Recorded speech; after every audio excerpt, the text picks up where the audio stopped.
Ningún marinero deseaba estar en la cacería del Bismarck y el Tirpitz, los dos leviatanes nazis deslizándose a través de las aguas cubiertas de niebla del Atlántico Norte. Una descarga de cualquiera de ellos podría enviar a cientos de hombres a sus tumbas antes de que siquiera los vieran venir. La única fuerza capaz de enfrentar a semejantes criaturas era un monstruo de la propia creación de Gran Bretaña, el poderoso Hood, menos un barco que una isla en movimiento, sus grandes cañones sobresaliendo del casco como espinas en una bestia. Al timón estaba el vicealmirante Lancelot Holland, un cazador experimentado dirigiendo su nave directamente hacia la guarida de los gigantes alemanes. Solo uno de ellos saldría con vida. Los otros desaparecerían bajo las olas en cuestión de minutos. Pero antes de llegar a ese momento decisivo, necesitamos entender cómo dos titanes de acero, los acorazados más grandes jamás construidos, terminaron enfrentándose en el duelo naval más brutal de la Segunda Guerra Mundial. Los marineros británicos apenas podían distinguir nada a través de la espesa niebla que envolvía sus embarcaciones mientras surcaban el Mar del Norte. Aún así, ninguno se atrevía a apartar la mirada del horizonte. En algún lugar allá afuera, el enemigo esperaba, listo para atacar en el momento en que bajaran la guardia. Habían pasado 2 largos años desde que la guerra comenzó en 1914, y una victoria aliada todavía no se veía por ninguna parte. Cada día, la Marina Real luchaba por mantener su bloqueo contra Alemania, y el almirantazgo temía que solo fuera cuestión de tiempo antes de que sus rivales encontraran la manera de romperlo. De repente, un grupo de exploradores avistó algo en la neblina. 2 siluetas distantes, apenas visibles, pero sus torretas aún se distinguían contra la niebla. Si los británicos dudaban, tal vez nunca tendrían otra oportunidad de atacar. El HMS Galatea se movió a su posición y abrió fuego. Fue un fallo, y antes de que pudiera tener la oportunidad de desatar una segunda ronda, el enemigo se deslizó de nuevo hacia la niebla. Cada marinero mantuvo la vista fija en el velo que lo rodeaba, esperando que llegara el temido contraataque. Sin advertencia, toda la cubierta del crucero se estremeció violentamente cuando un proyectil enemigo impactó limpiamente en su casco. La batalla de Jutlandia había comenzado oficialmente. El almirante británico David Beatty no tenía tiempo para planear el contraataque perfecto. Tenía que devolver el golpe con fuerza y tenía que hacerlo ahora. Uno por uno, sus cruceros de batalla comenzaron a disparar hacia la niebla, persiguiendo a los enemigos que desaparecían a su alrededor como fantasmas. Las salvas de la Marina Real caían lejos de sus objetivos, y su formación estaba en desorden, dándole la ventaja a los alemanes. Todas las miradas se volvieron hacia el crucero de batalla HMS Indefatigable cuando su Santa Bárbara detonó en una erupción cegadora tras ser alcanzado por el fuego enemigo. Las llamas aún ardían sobre sus cubiertas cuando su buque hermano, el HMS Queen Mary, sufrió un destino similar, su sección delantera volando por los aires. La flota de Beatty sería finalmente salvada por la llegada de la Gran Flota bajo el mando del almirante John Jellicoe, cuya intervención oportuna obligó a los alemanes a retirarse antes de poder erradicar hasta el último buque británico. La Marina Real había escapado por poco de una masacre. Aún así, al final de la campaña, 3 poderosos cruceros de batalla británicos se habían perdido, y si los aliados esperaban mantener su línea naval, tendrían que comenzar a reconstruir su fuerza de inmediato. Mientras los británicos lamían sus heridas, imaginaron una raza completamente nueva de crucero de batalla, uno con armadura lo suficientemente fuerte como para resistir el fuego enemigo más pesado y aún así contraatacar con fuerza devastadora. El primer intento de construir tal embarcación llegó poco después de Jutlandia, cuando los ingenieros navales colocaron la quilla del HMS Hood, el buque principal de la clase Admiral. Iba a ser diferente a cualquier cosa que la Marina Real hubiera producido jamás, presumiendo de un cinturón principal de 12 pulgadas de grosor y torretas envueltas en 15 pulgadas de acero endurecido. Aunque las pruebas iniciales revelaron que incluso esta formidable armadura no podía hacer al Hood completamente invencible, especialmente si recibía un impacto directo en sus cubiertas superiores, el barco aún representaba una de las creaciones más avanzadas de la ingeniería naval británica hasta ese momento, y el almirantazgo estaba decidido a verlo completado. Extendiéndose 262 metros de proa a popa, el Hood era el buque de guerra más grande del mundo. Su silueta, con chimeneas gemelas y 4 cañones masivos gemelos de 381 milímetros, era una declaración de poder. Para reforzar su arsenal ya temible, llevaba 12 cañones secundarios de 140 milímetros, 4 cañones antiaéreos de 102 milímetros y 6 tubos lanzatorpedos de 533 milímetros. Como si eso no fuera suficiente, el Hood también llevaba una pequeña flota de aviones navales, incluyendo Fairey Flycatchers, biplanos monoplaza que le daban la capacidad de explorar, cazar y atacar objetivos incluso a través de la niebla o a través de cientos de millas de mar abierto. A pesar de sus 5.000 toneladas adicionales de armadura, el Hood aún podía cortar el agua a asombrosos 32 nudos, igualando a los buques de guerra más rápidos a flote. Debido a su velocidad, tamaño y poder de fuego, los marineros de toda la flota comenzaron a llamarlo el poderoso Hood. Incluso los alemanes admitieron que si alguna vez lo enfrentaban en aguas abiertas, sus comandantes tendrían que pensarlo muy bien antes de atreverse a entrar en combate. Pero ningún marinero alemán de la Gran Guerra tendría jamás esa opción, ya que la guerra terminó apenas 3 meses después de que el Hood tocara el mar por primera vez. En los años que siguieron, el papel del Hood fue mayormente ceremonial, sirviendo como símbolo de la supremacía naval británica, patrullando en misiones de tiempos de paz sin disparar un solo tiro. Sin embargo, este no era el destino de un crucero de batalla nacido de las lecciones de Jutlandia. Y mientras Europa se deslizaba nuevamente hacia la guerra, los hombres a bordo del Hood sabían que sus grandes cañones no permanecerían en silencio para siempre. El 3 de septiembre de 1939, la voz del primer ministro británico Neville Chamberlain resonó a través de las radios de la nación. Esa mañana temprano, el embajador británico en Berlín había emitido un ultimátum mientras las fuerzas de Hitler marchaban a través de las fronteras de Polonia. Si Alemania no retiraba sus tropas de la nación, seguiría la guerra. Ahora Chamberlain confirmaba lo que todos temían. Su tono sombrío y sus palabras absolutas mientras declaraba: «Debo decirles ahora que no se ha recibido tal compromiso, y que en consecuencia este país está en guerra con Alemania». A cientos de millas de distancia de Downing Street, las noticias llegaron a las cubiertas del HMS Hood mientras patrullaba el Atlántico Norte.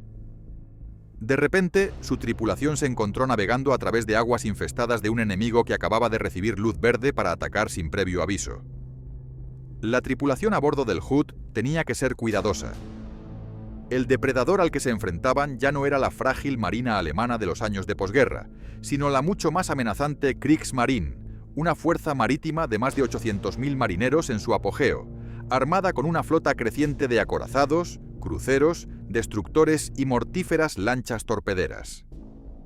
Aunque la Marina Real permanecía superior en números, Winston Churchill, entonces primer lord del almirantazgo, todavía temía que las tácticas de combate despiadadas de Alemania y sus manadas de lobos de submarinos pudieran acabar con las esperanzas de Gran Bretaña antes de que la guerra hubiera siquiera comenzado. Y en la misma noche en que la transmisión de Chamberlain declaró la guerra, la Kriegsmarine demostró que esos temores estaban bien fundados. Mientras el sol se ponía en el horizonte, el submarino alemán U-30 avistó una figura en la distancia mientras navegaba a través del Atlántico Norte. Muy probablemente un crucero de batalla británico, quizás incluso el preciado HMS Hood. El comandante del submarino no pudo confirmar la identidad del barco desde la distancia, sin embargo no dudó antes de ordenar una rápida ronda de torpedos. Los proyectiles detonaron contra el casco de la embarcación, pero cuando el barco comenzó a hundirse, los alemanes se dieron cuenta de que no habían golpeado al HMS Hood, sino al Mauasinto Timber, transatlántico de pasajeros SS Athenia, que llevaba más de 1.000 civiles haciendo su camino hacia América. El agua comenzó a surgir hacia las cubiertas inferiores, atrapando pasajeros en sus cabinas e inundando las salas de máquinas. Los botes salvavidas fueron bajados en medio del caos mientras la embarcación comenzaba su lento descenso. Más de 100 vidas se perdieron, civiles cuya única falta fue quedar atrapados en el lugar equivocado en el momento equivocado. Ahora el HMS Hood sabía contra qué se enfrentaba. Mientras los ataques alemanes continuaban extendiéndose por el Atlántico, el HMS Hood fue desplegado para escoltar y proteger embarcaciones dañadas que cojeaban de regreso al puerto antes de que la Kriegsmarine pudiera acabar con ellas. Pero en esas primeras semanas de guerra, ningún barco, sin importar cuán poderoso fuera, estaba a salvo. Las patrullas y tácticas alemanas todavía estaban evolucionando, y no había manera de saber cuándo o dónde atacaría el enemigo a continuación. Apenas había pasado un mes desde el estallido de la guerra, cuando los marineros a bordo del Hood comenzaron a temer por sus vidas cuando los vigías avistaron siluetas oscuras cortando el cielo. El enemigo los había encontrado.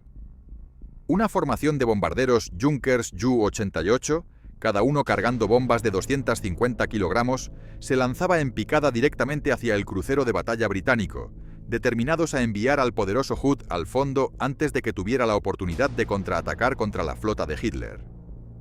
El capitán Irvine Glennie ladró la orden de maniobras evasivas. Las sirenas aullaron a través de las cubiertas mientras los marineros corrían hacia sus cañones antiaéreos, girando sus cañones hacia el cielo y disparando ráfagas rápidas que surcaban las nubes. Los artilleros lograron dispersar la ola entrante, pero no se anotaron impactos directos. El Hood empujó sus motores a máxima potencia, la espuma cayendo en cascada sobre su proa, mientras intentaba superar en velocidad a los bombarderos, pero los aviones eran demasiado rápidos. Otra andanada tronó hacia arriba. Otro fallo. Entonces un solitario Ju-88 se separó de la formación, zigzagueando a través del fuego trazador y descendiendo en picada para alinear el disparo. No había forma de detenerlo. Momentos después, el barco se convulsionó bajo el impacto de un golpe directo. Uno de los bulges torpederos del Hood había sido alcanzado. La velocidad disminuyó, pero la tripulación siguió disparando, cada artillero negándose a rendirse. Pero mientras más bombas alemanas fallaban su marca y el fuego implacable del Hood llenaba el aire, el enemigo rompió el ataque. El HMS Hood tendría su oportunidad de venganza contra los nazis en el verano de 1940. Gran Bretaña acababa de encontrarse de pie sola contra Alemania cuando Francia se convirtió en la última nación en colapsar ante el avance de la Wehrmacht. Si las fuerzas del eje se apoderaban, de los buques de guerra franceses que todavía yacían en puertos franceses, la marea en el mar podría cambiar decisivamente a favor de Alemania. Sin embargo, los oficiales franceses, temerosos de provocar a Berlín y perder el poco control que todavía tenían sobre su nación, se negaron a entregarlos a la Marina Real, con el almirante francés Darlan decretando: responder a intereses externos llevaría a nuestro territorio a convertirse en una provincia alemana. Nuestros antiguos aliados no deben ser escuchados. Sopesando sus opciones, Churchill, ahora primer ministro, concluyó que solo quedaba un camino: negación por la fuerza. La tarea caería en manos del vicealmirante británico Sir James Somerville, quien odió la misión desde el mismo momento en que fue informado. La Operación Catapulta, como se conocía oficialmente, haría que Somerville navegara con el buque insignia HMS Hood hasta la costa francesa para entregar un ultimátum: navegar su flota hacia Gran Bretaña para continuar la lucha, o hacia un puerto de las Indias Occidentales para una rápida desmilitarización. Si se negaban, los barcos tendrían que ser neutralizados, de una forma u otra. El Hood sería apoyado por el resto de la Fuerza H, un grupo de combate compuesto por un portaaviones, 2 acorazados, 2 cruceros y 11 destructores. Ninguno de los marineros a bordo de esta embarcación deseaba disparar contra antiguos aliados. Pero cuando los franceses rechazaron cada alternativa y se negaron a hundirse, no hubo opción. Años más tarde, Churchill llamaría a lo que siguió una tragedia griega. El Hood y sus consortes apuntaron sus cañones hacia la línea de barcos amarrados en el muelle y abrieron fuego. Momentos después, el acorazado Bretagne explotó cuando sus santabárbaras detonaron mientras intentaba ponerse en marcha. Algunas tripulaciones francesas respondieron, pero las salvas británicas ya estaban destruyendo sus defensas. Los cascos fueron perforados, los sistemas fallaron y torres de llamas y humo se elevaron sobre el puerto.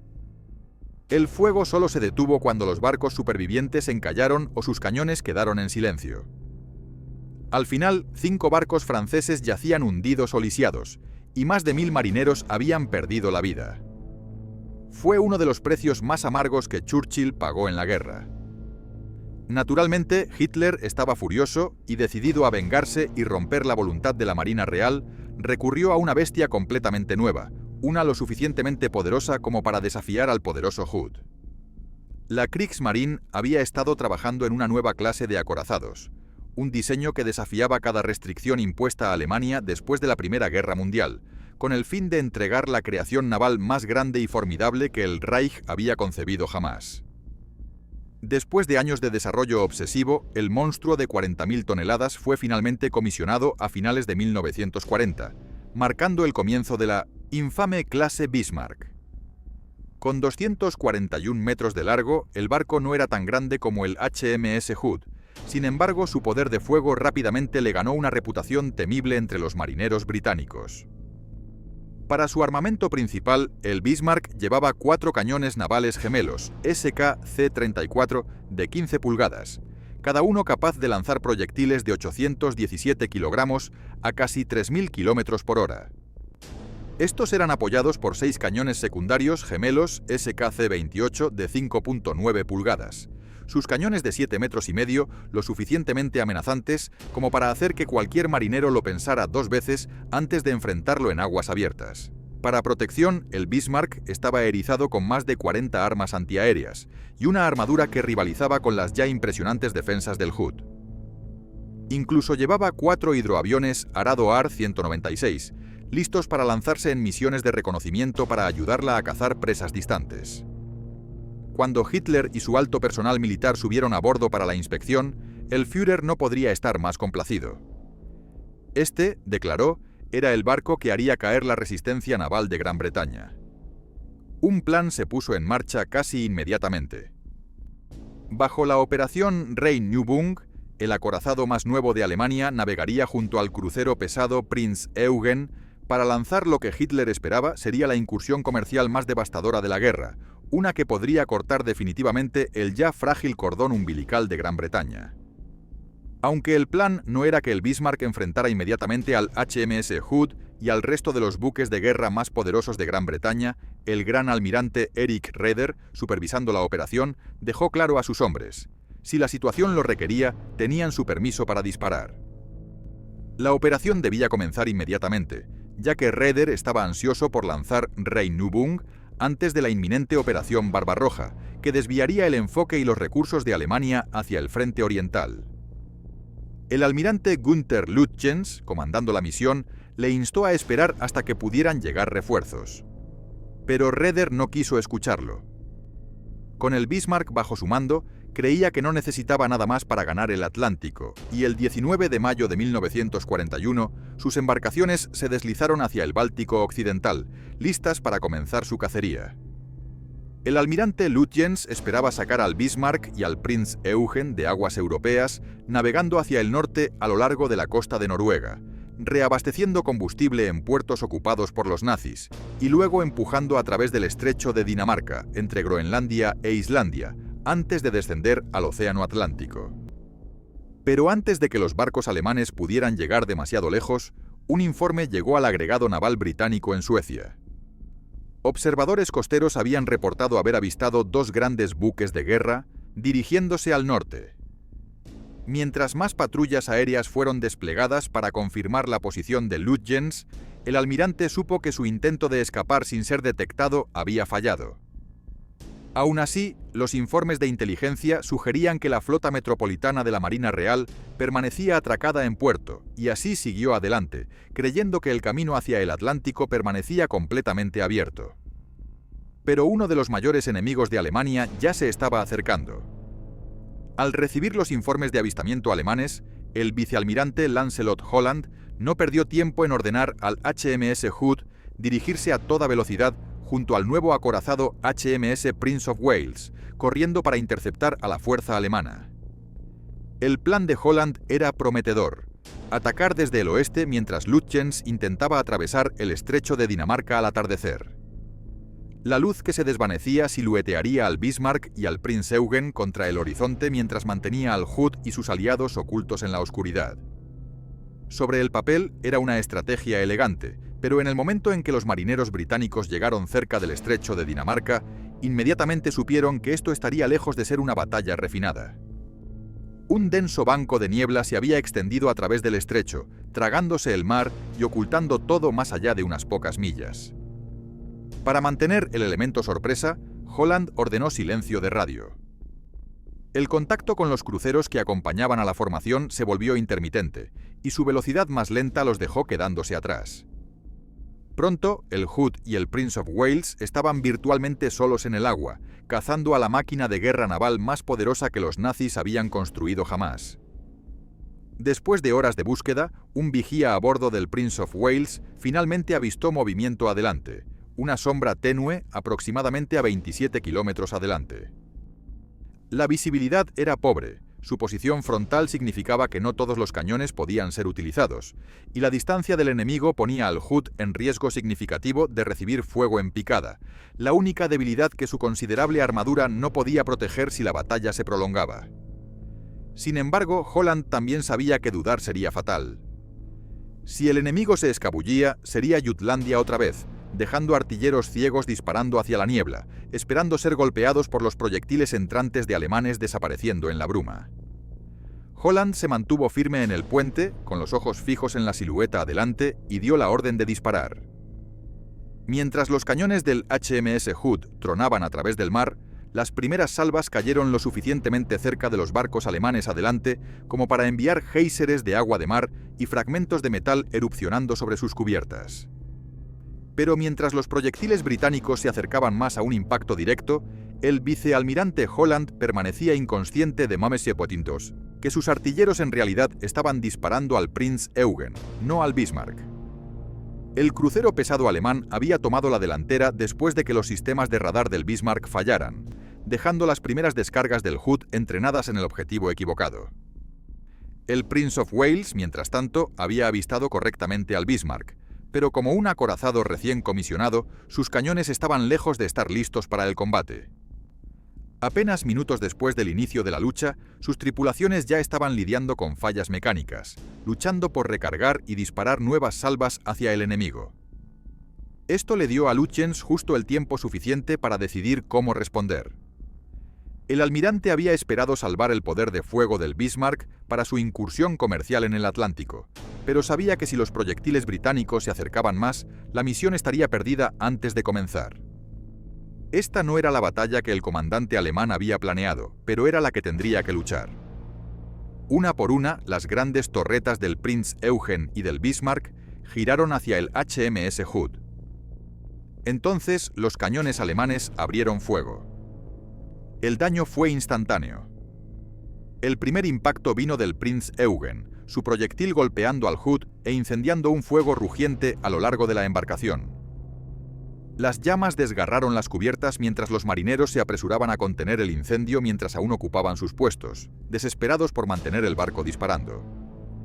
A bordo del Prince of Wales, la tripulación observó con horror cómo su buque hermano ardía.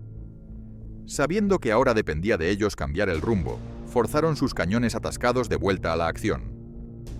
Una torreta gimió hacia el objetivo, disparando un proyectil a través del agua. El impacto se estrelló contra la proa del Bismarck, pero no logró desactivar sus cañones.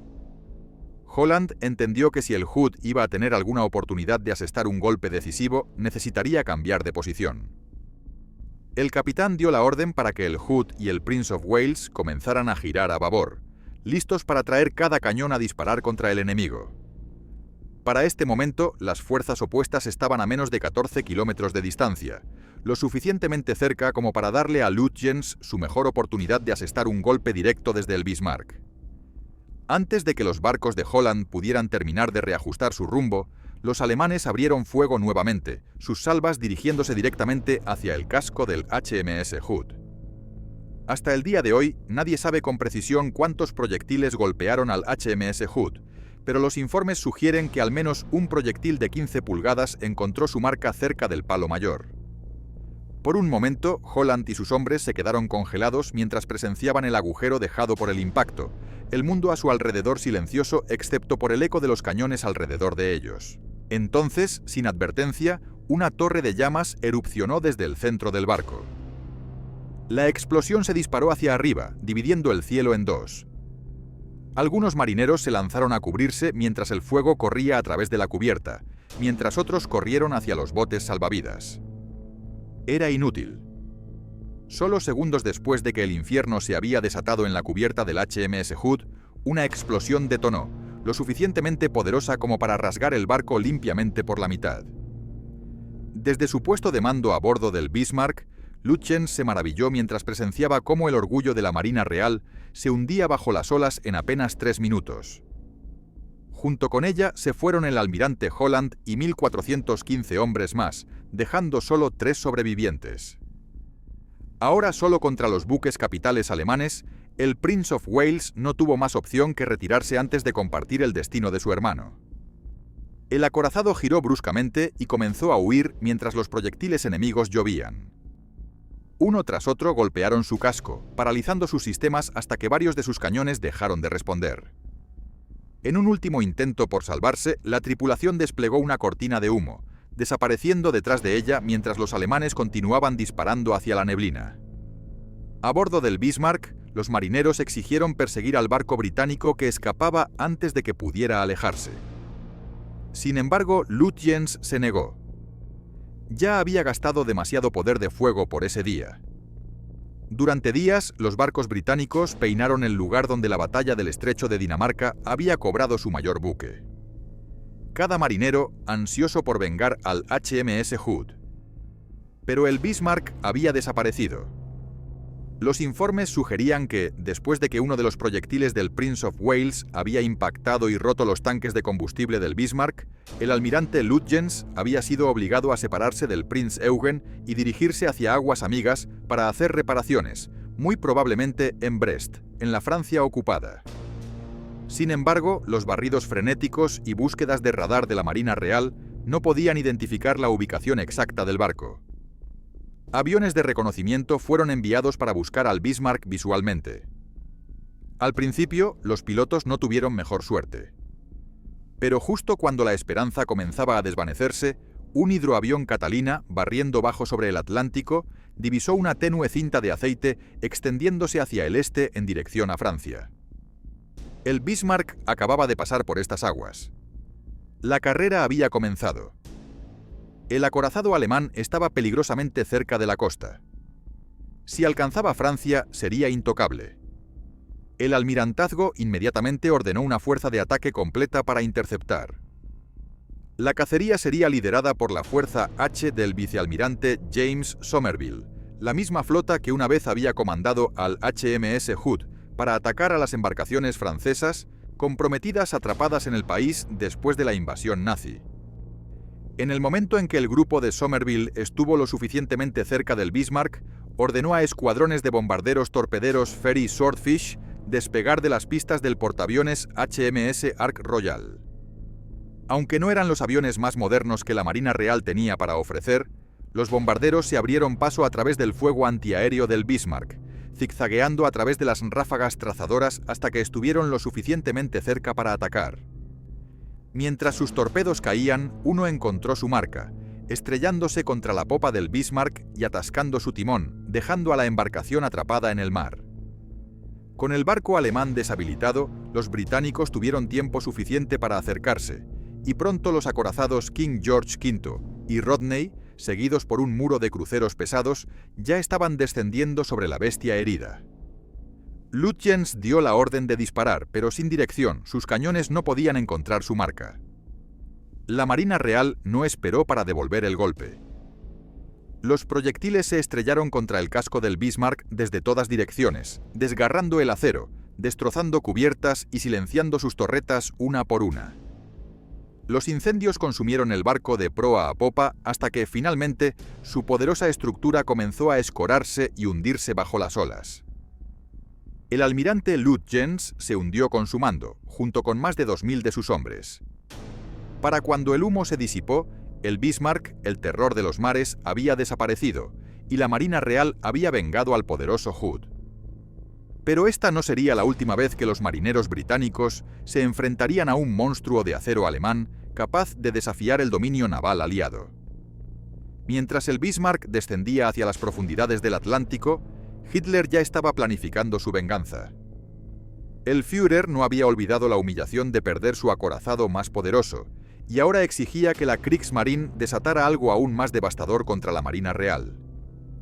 Lo que pocos sabían era que Alemania ya tenía la respuesta: el hermano gemelo del Bismarck, una bestia de acero idéntica en tamaño y poder de fuego, pero que había permanecido oculta en los astilleros alemanes, esperando su momento para entrar en acción. El Tirpitz había sido comisionado apenas meses después de su hermano, en febrero de 1941, pero mientras el Bismarck navegaba hacia su destino en el Atlántico, el Tirpitz había permanecido en aguas alemanas, perfeccionando sus sistemas y preparándose para la guerra. Ahora, con su hermano hundido y la moral alemana en necesidad de un impulso, Hitler ordenó que el Tirpitz fuera desplegado inmediatamente hacia el norte, donde establecería su base en los fiordos noruegos y desde allí amenazaría cada convoy aliado que osara cruzar hacia Rusia. La noticia del despliegue del Tirpitz llegó al almirantazgo británico como un golpe devastador. Los totos y analistas de inteligencia sabían exactamente qué significaba esto. Un segundo Bismarck, igual de letal, igual de poderoso, ahora acechaba las rutas marítimas del Ártico. Winston Churchill lo expresó sin rodeos cuando declaró ante su gabinete de guerra: la destrucción del Tirpitz es el objetivo supremo de la Royal Navy. Ningún otro objetivo es comparable. Para los marineros británicos, el nombre Tirpitz rápidamente se convirtió en sinónimo de terror. El solo hecho de saber que el acorazado estaba allí fuera, escondido en los fiordos noruegos, obligaba a la Marina Real a mantener flotas enteras en alerta constante, consumiendo recursos preciosos que eran desesperadamente necesarios en otros teatros de guerra. Pero el Tirpitz no era simplemente una amenaza por su poder de fuego. Su verdadero peligro residía en su capacidad para existir como una flota en ser, una fuerza tan intimidante que su mera presencia alteraba toda la estrategia naval aliada sin siquiera tener que disparar un solo tiro. Los convoyes que transportaban suministros vitales hacia la Unión Soviética ahora tenían que desviarse cientos de kilómetros hacia el norte, adentrándose en aguas árticas traicioneras, solo para evitar el alcance del Tirpitz. Cada desvío significaba más tiempo en el mar, más exposición a los submarinos alemanes y más riesgo de que los buques mercantes fueran atrapados por el clima brutal del Ártico. Y Hitler lo sabía. El Führer entendía perfectamente que mientras el Tirpitz permaneciera intacto, Gran Bretaña tendría que dividir sus fuerzas, debilitar sus defensas en el Atlántico y vivir con el miedo constante de que en cualquier momento el gigante de acero podría emerger de su escondite y desatar el caos. Para enero de 1942, el Tirpitz finalmente hizo su movimiento. El acorazado zarpó de los puertos alemanes y navegó hacia el norte, atravesando las aguas heladas hasta llegar a los fiordos noruegos, donde estableció su base en Trondheim, una fortaleza natural rodeada de montañas escarpadas y protegida por baterías costeras alemanas. Desde allí, el Tirpitz vigilaba como un depredador paciente, esperando la oportunidad perfecta para atacar. Los británicos sabían que tenían que actuar rápido. Cada día que el Tirpitz permanecía operativo era otro día de angustia para los convoyes aliados. Pero atacar al acorazado en su guarida sería casi imposible. Los fiordos noruegos eran estrechos, rodeados de acantilados que dificultaban los ataques aéreos, y las defensas antiaéreas alemanas eran formidables. Aún así, la Marina Real no podía quedarse de brazos cruzados. En marzo de 1942, el almirantazgo aprobó la primera operación contra el Tirpitz. Fue un ataque audaz, utilizando bombarderos Lancaster modificados para transportar una bomba masiva capaz de penetrar incluso la armadura más gruesa del acorazado.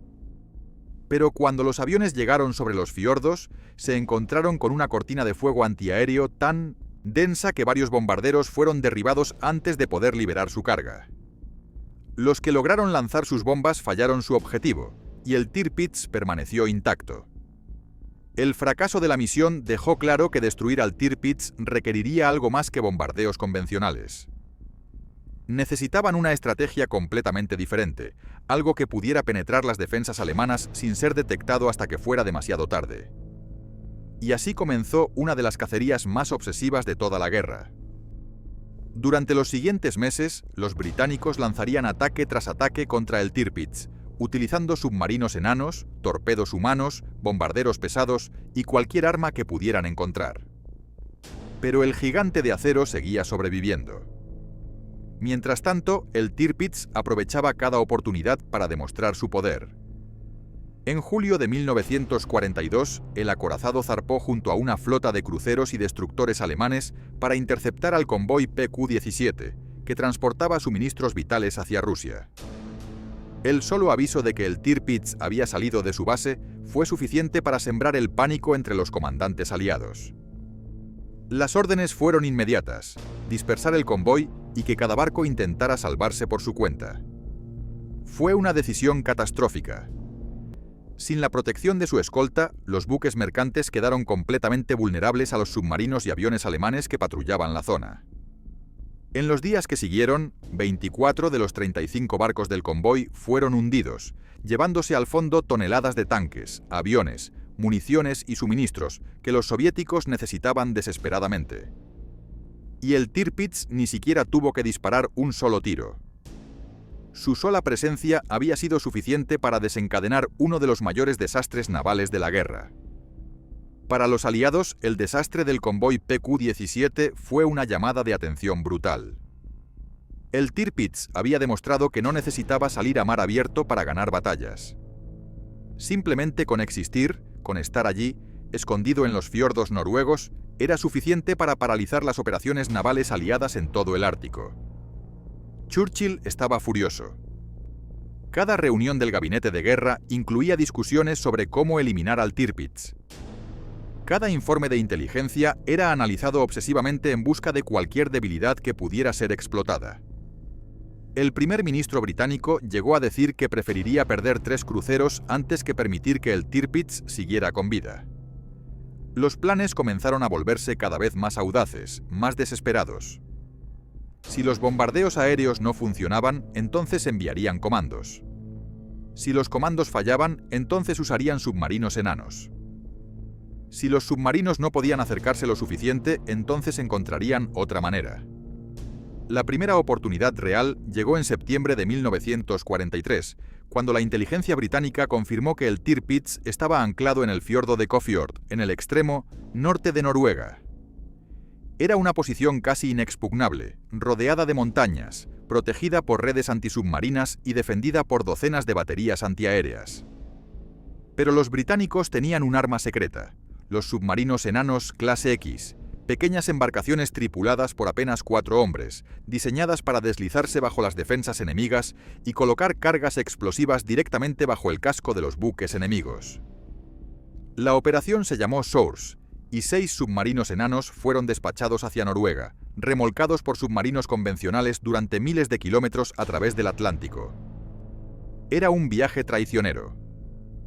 Las tripulaciones tenían que soportar condiciones claustrofóbicas, mares embravecidos y el constante temor de ser descubiertos por patrullas alemanas. 2 de los submarinos enanos se perdieron en el camino, tragados por las tormentas del Atlántico Norte. Otro tuvo que abortar la misión debido a fallas mecánicas. Pero 3 de ellos lograron llegar a Kåfjord. La noche del 22 de septiembre de 1943, los submarinos enanos comenzaron su infiltración. Uno por uno se deslizaron bajo el agua, navegando a través de la oscuridad absoluta mientras intentaban evitar las redes antisubmarinas y las patrullas alemanas. El primer submarino, el X-6 comandado por el teniente Donald Cameron, logró atravesar las defensas exteriores, pero su periscopio fue dañado en el proceso, dejándolo virtualmente ciego. Aún así, Cameron continuó adelante, navegando por instinto y pura determinación. Finalmente, después de horas de maniobras desesperadas, el X-6 emergió justo debajo del casco del Tirpitz. Los marineros alemanes en cubierta no tenían idea de que un submarino enemigo estaba a apenas metros de distancia. Cameron ordenó liberar las cargas explosivas, enormes minas magnéticas que se adhirieron al fondo del acorazado.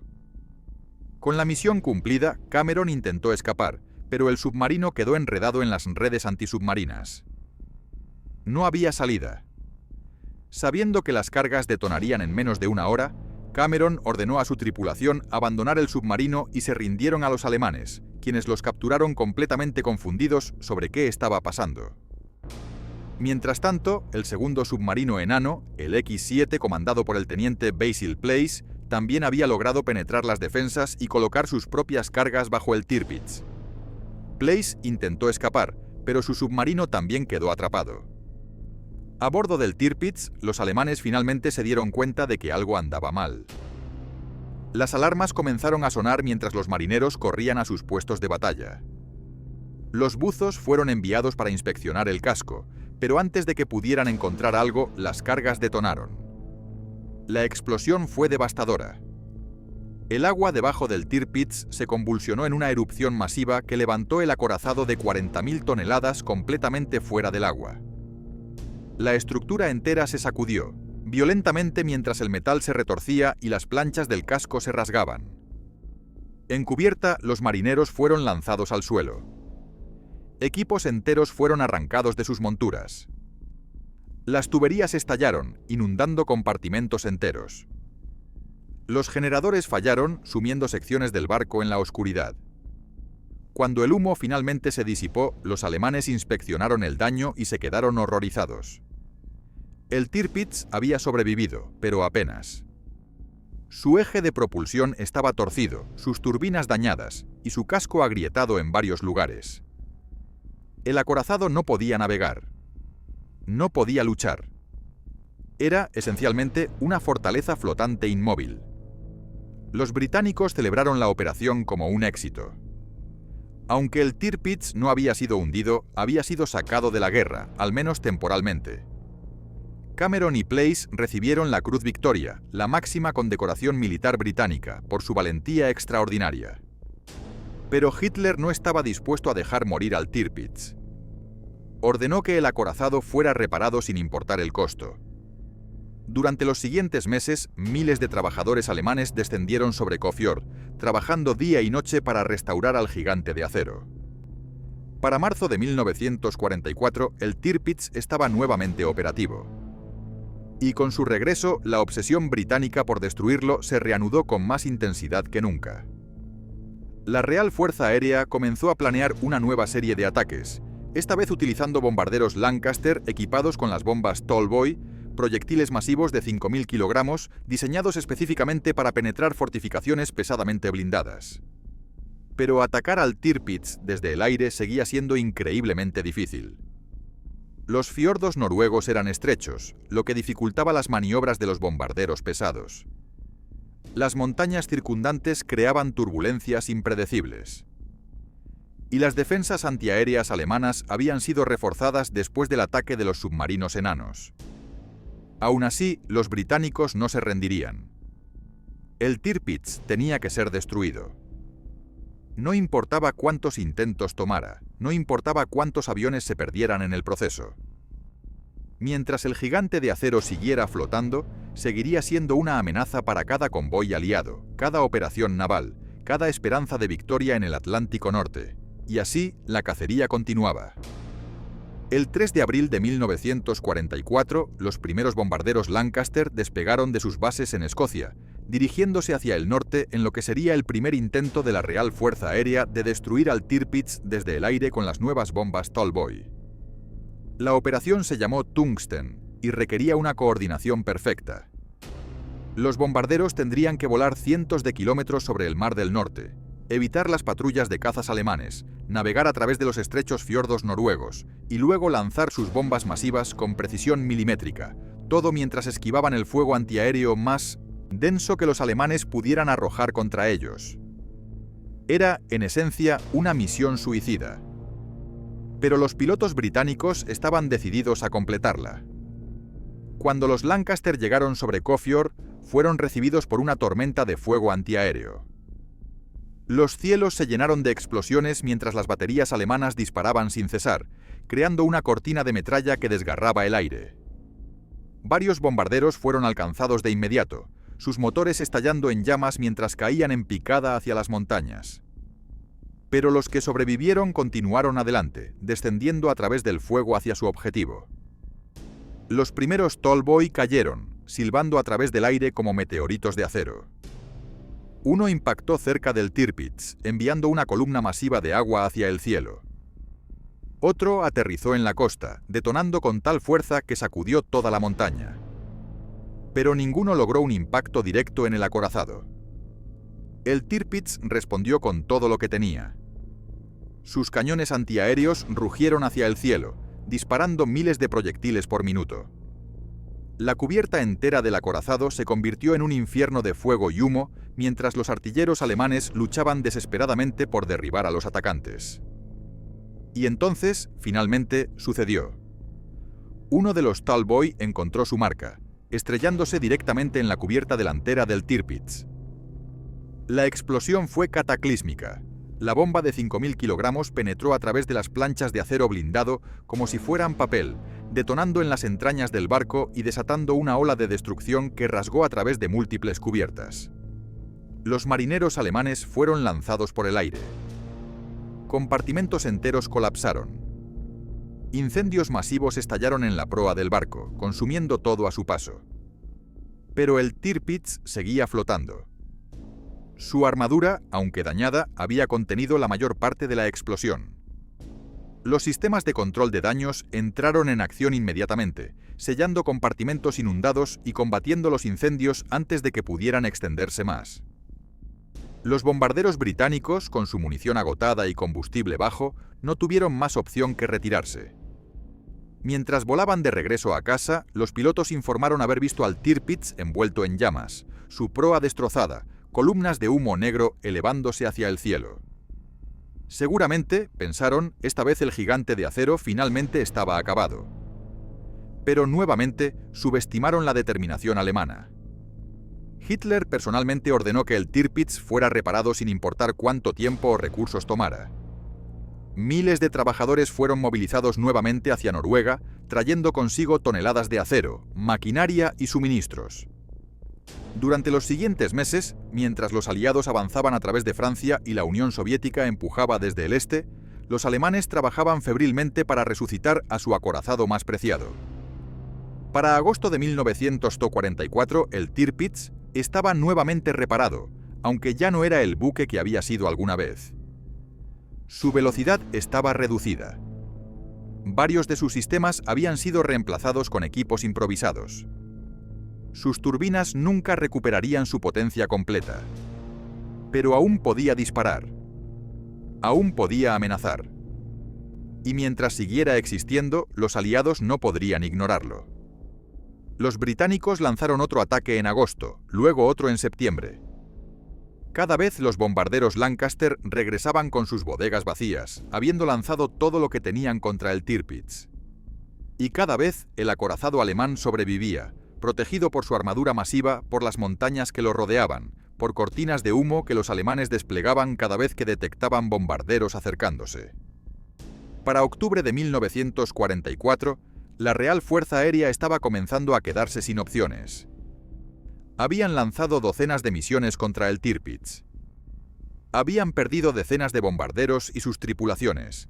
Habían gastado una fortuna en bombas Tallboy, cada una costando tanto como una casa, y el Tirpitz todavía seguía flotando. Pero entonces, la inteligencia británica reportó algo interesante. El Tirpitz había sido movido. Los alemanes, dándose cuenta de que Kofjord se había vuelto demasiado peligroso, habían decidido trasladar al acorazado más al sur, a Tromsø, donde podría servir como una batería flotante para defender la costa noruega contra una posible invasión aliada.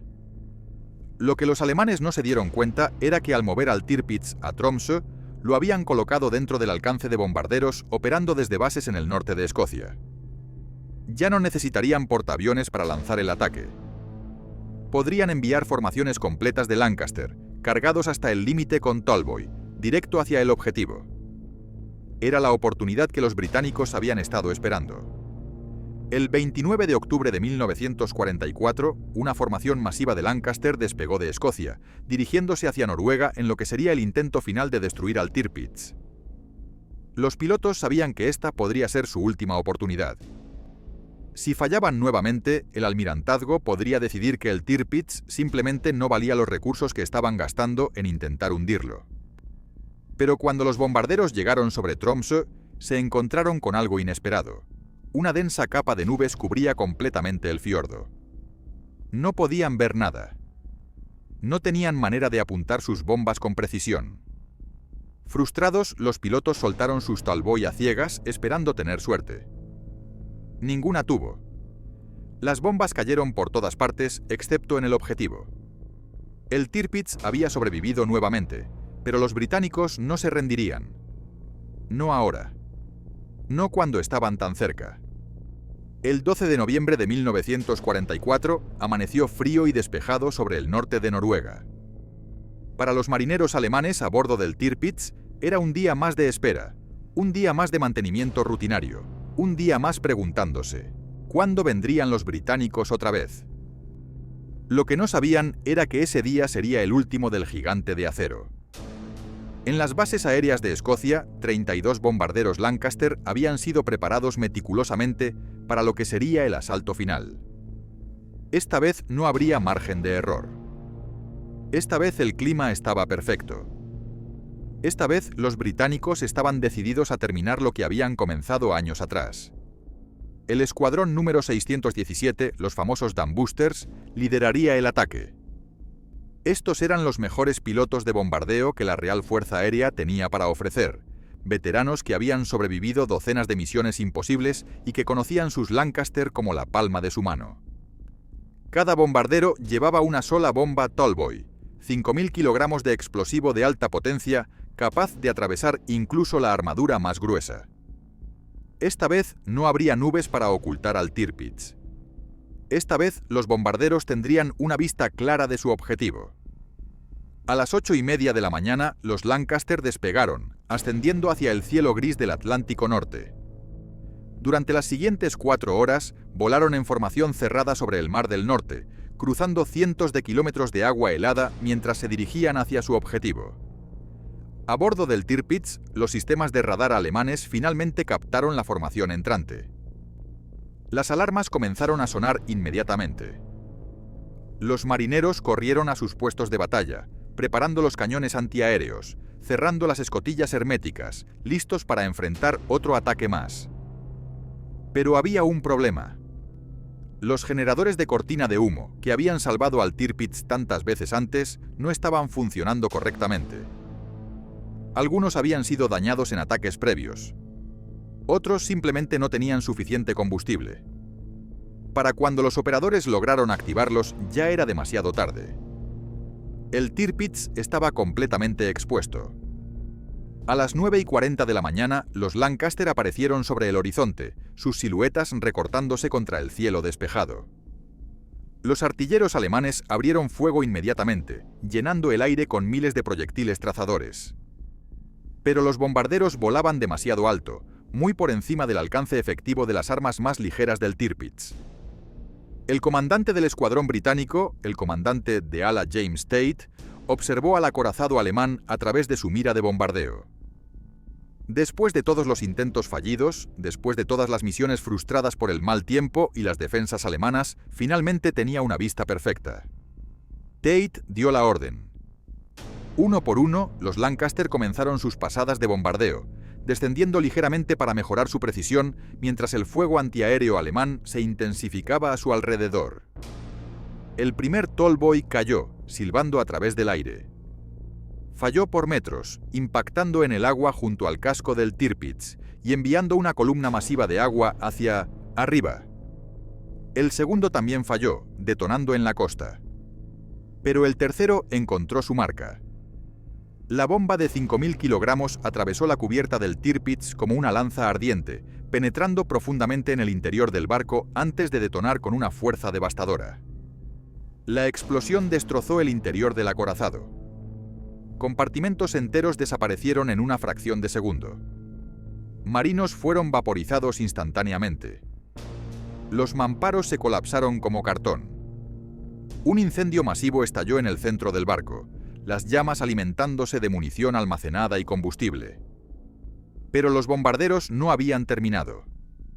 Un cuarto Tallboy impactó cerca de la Torre B, arrancándola de sus monturas y enviando toneladas de acero retorcido volando por el aire.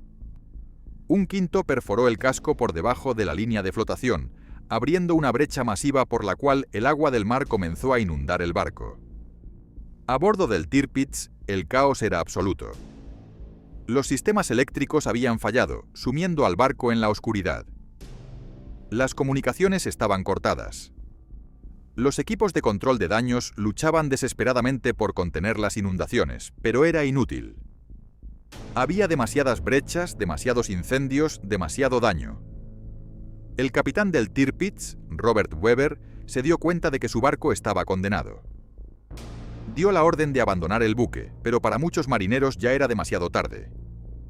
Los compartimentos inferiores ya estaban completamente inundados. Las escaleras estaban bloqueadas por escombros. Las salidas estaban selladas por explosiones. Y entonces llegó el golpe final. Un sexto tallboy impactó directamente en el centro del Tirpitz, penetrando hasta la Santa Bárbara principal. La detonación resultante fue apocalíptica. Una bola de fuego masiva erupcionó desde el corazón del acorazado, una explosión tan poderosa que fue vista a más de 50 kilómetros de distancia. La onda expansiva sacudió las montañas circundantes. Ventanas se hicieron añicos en Tromsø. El suelo tembló como si fuera un terremoto. El Tirpitz, el último gran acorazado de la Kriegsmarine, el terror del Ártico, el buque que había obsesionado a Churchill durante años, comenzó a volcarse.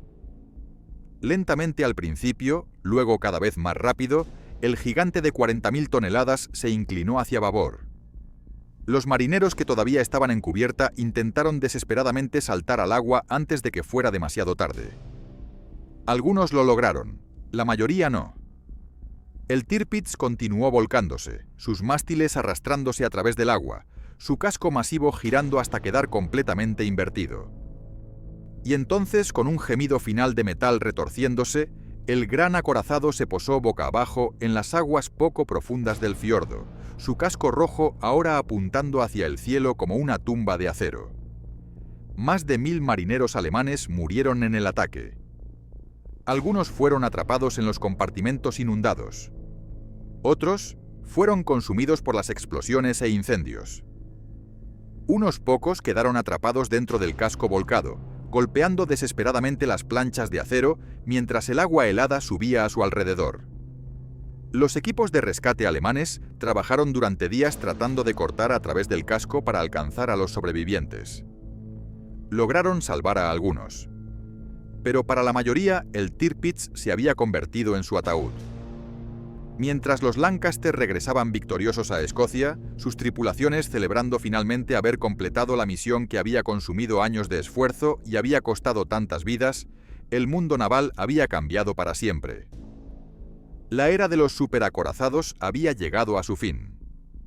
El Bismarck y el Tirpitz habían sido los últimos de su tipo, los herederos de una doctrina naval que había dominado los océanos durante siglos. Eran la culminación de décadas de diseño y desarrollo, máquinas de guerra que representaban el poder absoluto en el mar. Pero la Segunda Guerra Mundial había demostrado algo que los almirantes de la vieja escuela se negaban a aceptar. Los acorazados eran vulnerables. Vulnerables a los torpedos aéreos, vulnerables a los bombarderos pesados, vulnerables a los submarinos que acechaban bajo las olas. El futuro de la guerra naval no pertenecía a estos gigantes de acero, sino a los portaaviones, a los submarinos, a las armas que podían atacar desde la distancia sin arriesgar flotas enteras en enfrentamientos directos. Pero aunque la era de los acorazados había terminado, el legado del Bismarck y el Tirpitz perduraría. Estos dos buques habían alterado el curso de la guerra de maneras que pocos otros barcos podían reclamar. El Bismarck, en su única misión operacional, había hundido al HMS Hood, el orgullo de la Marina Real, en menos de 3 minutos. Había demostrado que incluso el buque más poderoso de Gran Bretaña podía ser destruido en un instante. Había forzado a los británicos a movilizar prácticamente toda su flota atlántica para cazarlo. Y aunque el Bismarck había sido finalmente hundido después de solo 8 días en el mar, su impacto psicológico en la Marina Real fue devastador. La pérdida del Hood había sido un golpe del cual los británicos nunca se recuperaron completamente. Cada vez que un acorazado alemán era avistado después de eso, los marineros británicos recordaban lo que le había sucedido a su buque más poderoso. El Tirpitz, por su parte, había logrado algo aún más notable. Había paralizado la estrategia naval aliada durante más de 3 años sin siquiera tener que luchar en una batalla importante. Su sola existencia había obligado a los británicos a mantener flotas enteras en alerta constante. había forzado a los convoyes árticos a tomar rutas más largas y peligrosas. Había consumido recursos aliados que eran desesperadamente necesarios en otros teatros de guerra. Churchill había estado obsesionado con el Tirpitz. La Real Fuerza Aérea había lanzado más de 20 operaciones importantes contra el buque. Los británicos habían gastado millones de libras en intentos de hundirlo. Habían perdido docenas de aviones y sus tripulaciones. Habían sacrificado submarinos enanos y sus valientes tripulaciones. Y durante todo ese tiempo, el Tirpitz había permanecido como una amenaza constante, un recordatorio de que mientras siguiera flotando, los alemanes aún tenían la capacidad de desafiar el dominio naval aliado. Pero ahora, con ambos gigantes descansando en el fondo del océano, la Kriegsmarine había perdido su última carta de juego importante. Alemania todavía tenía submarinos, todavía tenía destructores y cruceros, pero ya no tenía los superacorazados que habían aterrorizado al Atlántico. Para los marineros alemanes que habían servido a bordo del Bismarck y el Tirpitz, la pérdida de estos buques fue devastadora. Habían creído que estos acorazados eran invencibles, que ninguna fuerza aliada podría derrotarlos. Habían depositado su fe en la armadura masiva, en los cañones poderosos, en la ingeniería alemana superior. Y habían visto a ambos buques ser destruidos, uno por la determinación implacable de la Marina Real, el otro por la precisión mortal de la Real Fuerza Aérea. Para los británicos, la destrucción del Bismarck y el Tirpitz representaba algo más que simplemente victorias militares. Eran símbolos de resistencia, prueba de que incluso contra los enemigos más poderosos, incluso cuando las probabilidades parecían imposibles, la determinación y el coraje podían prevalecer. El HMS Hood había sido vengado. Los marineros que habían muerto en el estrecho de Dinamarca podían finalmente descansar en paz, sabiendo que su sacrificio no había sido en vano. Los comandos que habían pilotado los submarinos enanos hacia el corazón de las defensas alemanas habían demostrado que ningún objetivo era inalcanzable. Los pilotos de bombardero que habían volado misión tras misión contra el Tirpitz habían probado que la persistencia eventualmente triunfaría. Pero las victorias habían tenido un costo terrible. Miles de marineros, tanto británicos como alemanes, habían perdido sus vidas en el duelo entre estos titanes de acero. El HMS Hood había llevado 1.418 hombres al fondo. El Bismarck había tomado más de 2.000 almas con él. El Tirpitz había sido la tumba de más de 1.000 marineros alemanes. Cada uno de estos hombres había sido el hijo de alguien, el hermano de alguien, el padre de alguien. Cada uno había tenido sueños, esperanzas, familias esperando su regreso. Y cada uno había sido sacrificado en el altar de la guerra, consumido por la ambición de hombres poderosos que jugaban con naciones como si fueran piezas en un tablero de ajedrez. Los restos del Bismarck yacen a casi 5.000 metros de profundidad en el Atlántico, su casco partido en dos, sus grandes cañones silenciados para siempre. El Tirpitz permanece parcialmente visible en las aguas poco profundas cerca de Tromsø, su casco volcado un recordatorio permanente del precio de la guerra. Y en el estrecho de Dinamarca, donde el HMS Hood hizo su última batalla, el océano guarda los secretos de lo que realmente sucedió en esos minutos finales, cuando el orgullo de la Marina Real se partió en dos y se hundió bajo las olas. En los años que siguieron al final de la Segunda Guerra Mundial, los historiadores navales comenzaron a analizar meticulosamente lo que había salido mal para ambos lados en el enfrentamiento entre estos titanes de acero. Las lecciones aprendidas de estas batallas transformarían para siempre la forma en que las naciones diseñaban y desplegaban sus flotas de guerra. Para la Marina Real Británica, la pérdida del HMS Hood fue un shock del cual tardaron años en recuperarse. Las investigaciones posteriores revelaron que el diseño del buque, aunque impresionante en papel, tenía una falla fundamental que los ingenieros navales habían advertido desde el principio. La armadura horizontal del Hood, aquella que protegía sus cubiertas superiores contra el fuego en picada, era simplemente demasiado delgada. Cuando el Bismarck disparó desde una distancia de más de 13 kilómetros, sus proyectiles habían caído en un ángulo pronunciado, atravesando la cubierta del Hood como si fuera papel y detonando directamente en sus Santa Bárbaras. Era exactamente el tipo de ataque que los diseñadores habían temido durante la construcción del barco después de Jutlandia, y exactamente el tipo de vulnerabilidad que nunca pudieron corregir completamente debido a limitaciones de peso y diseño. Los 3 sobrevivientes del Hood, rescatados milagrosamente del agua helada del estrecho de Dinamarca, pasarían el resto de sus vidas atormentados por lo que habían presenciado. Hablaron de cómo el barco simplemente se había partido en 2, de cómo cientos de sus compañeros habían sido atrapados en los compartimentos que se hundían, de cómo no habían tenido ninguna oportunidad de escapar. Uno de los sobrevivientes, el marinero Bob Tilburn, recordaría décadas más tarde: un momento estaba en mi puesto y al siguiente estaba en el agua. No hubo tiempo para pensar, no hubo tiempo para despedirse. El Hood simplemente desapareció. Para los alemanes, la victoria del Bismarck sobre el Hood había sido agridulce. Sí, habían hundido al buque más famoso de la Marina Real. Sí, habían demostrado que sus nuevos acorazados podían enfrentarse a cualquier cosa que los británicos pusieran en el mar. Pero el precio había sido devastador. El Bismarck había sido perseguido implacablemente durante días, atacado desde todos los ángulos, y finalmente destruido por una flota entera de buques británicos determinados a vengar al Hood. La Kriegsmarine había perdido su acorazado más poderoso en su primera misión operacional. Y lo que era peor, la pérdida del Bismarck había demostrado que incluso los buques más poderosos eran vulnerables cuando se enfrentaban a las realidades de la guerra moderna. Un solo torpedo aéreo, lanzado desde un anticuado biplano Swordfish, había sido suficiente para condenar al Bismarck al destruir su capacidad de maniobrar. Hitler había aprendido la lección de la manera más dura. Después de perder al Bismarck, el Führer se volvió cada vez más reacio a arriesgar sus grandes buques de superficie. El Tirpitz, en lugar de ser enviado a incursiones audaces en el Atlántico como su hermano, fue relegado a esconderse en los fiordos noruegos, convirtiéndose en lo que los estrategas navales llaman una flota en ser.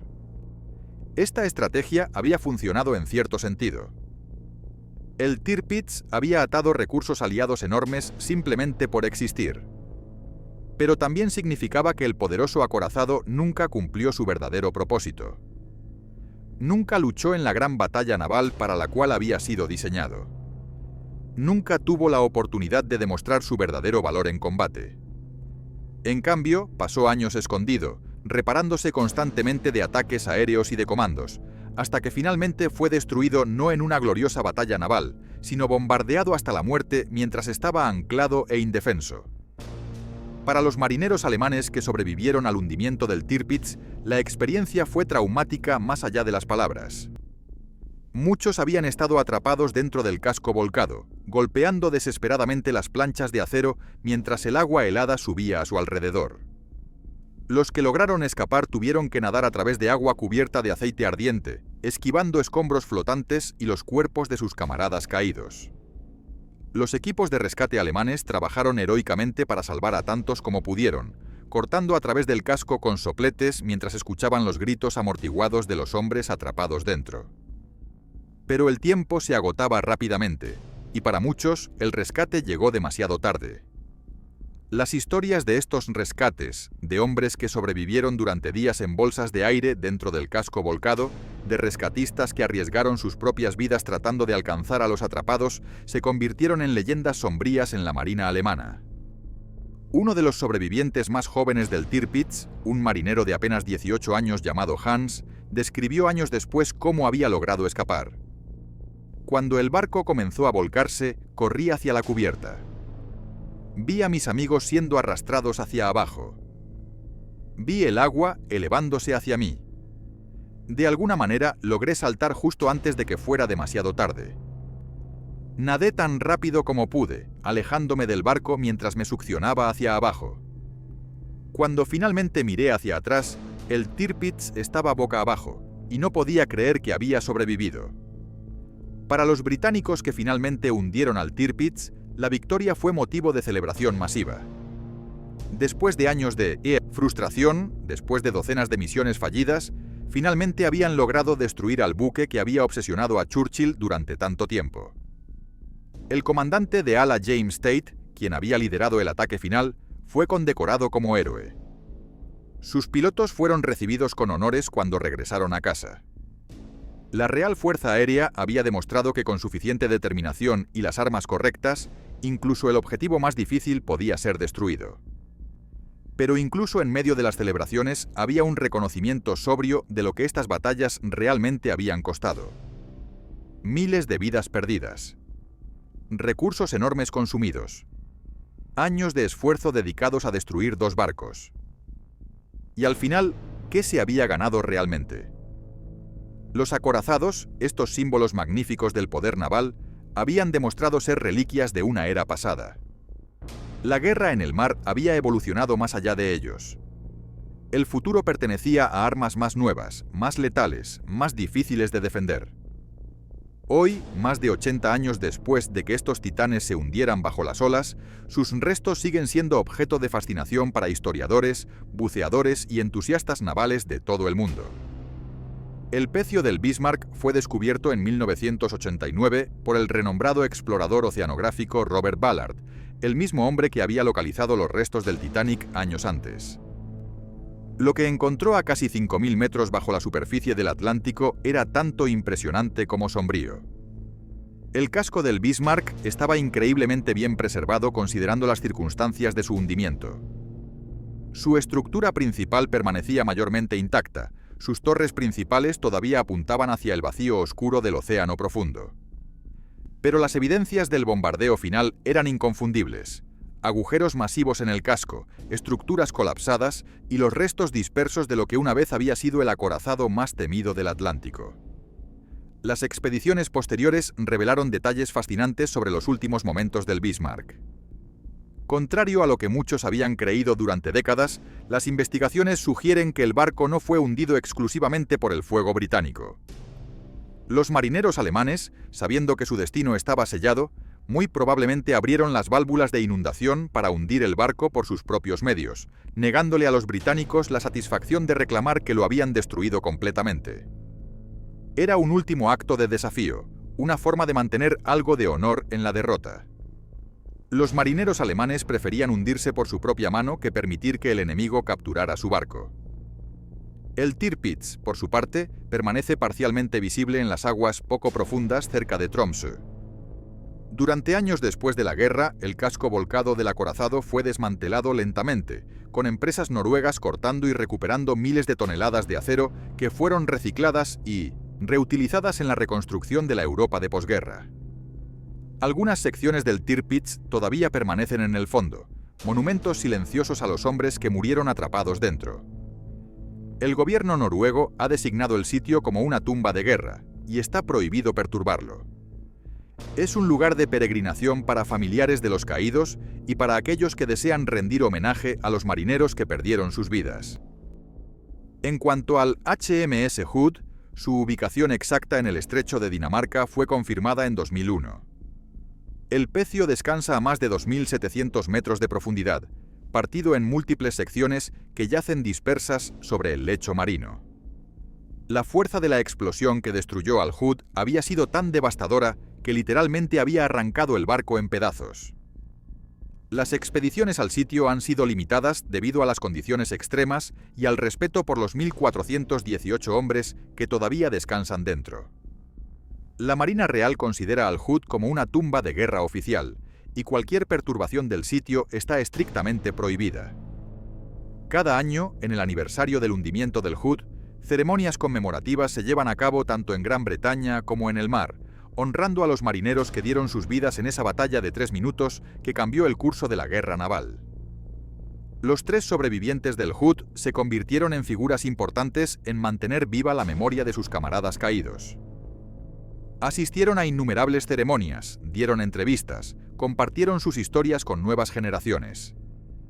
El último de ellos, Ted Briggs, falleció en 2008 a la edad de 85 años, llevándose consigo los recuerdos de primera mano de lo que realmente sucedió en aquellos momentos finales.